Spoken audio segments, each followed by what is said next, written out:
नमस्कार शेतकरी बंधूंनो, यावर्षी जर तुम्ही गहू पिकाची पेरणी करणार असाल तर योग्य त्या वाणाची निवड करणं गरजेचं आहे। मित्रांनो, आपल्याला उत्पादन कसं मिळणार हे संपूर्ण वाणावर अवलंबून आहे। त्यामुळे गडबड न करता, घाई न करता मित्रांनो चांगल्या वाणाची निवड करणं गरजेचं आहे। विशेष मित्रांनो, तुमचा जो अनुभव आहे, विशेष ज्या शेतकऱ्यांनी गहू पिकाची गेल्या वर्षी पेरणी केली ती कोणता वाण उत्कृष्ट आहे ते तुम्ही कमेंटमध्ये सुद्धा आम्हाला कळवू शकता।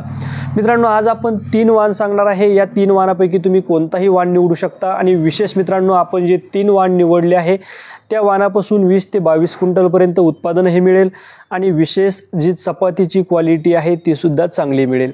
मित्रांनो, त्यामध्ये पहिला वाण आहे श्रीराम सुपर 111। श्रीराम सुपर 111 हा वेळेवर आणि उशिरा पेरणी करण्यासाठी योग्य आहे। वंबी लांब आहे, वंबीमध्ये दाण्यांची संख्या भरपूर बसते, दाणे चमकदार आहे, आकाराने टपोरे आहेत आणि विशेष चपातीची गुणवत्ता देखील चांगली मिळते।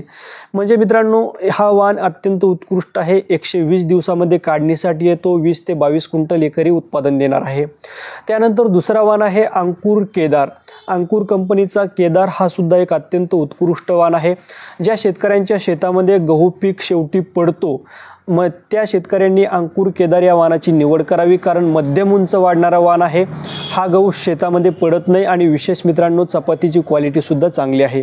त्यानंतर मित्रांनो, महिको कंपनीचा मुकुट।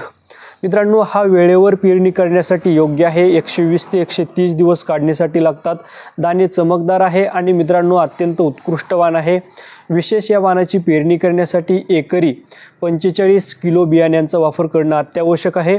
20 ते 22 क्विंटलपर्यंत हा सुद्धा वाण उत्पादन देणार आहे। तर मित्रांनो, आज आपण या 3 वाणाबद्दल जी माहिती घेतलेली आहे यापैकी तुम्ही कोणताही वाण निवडू शकता।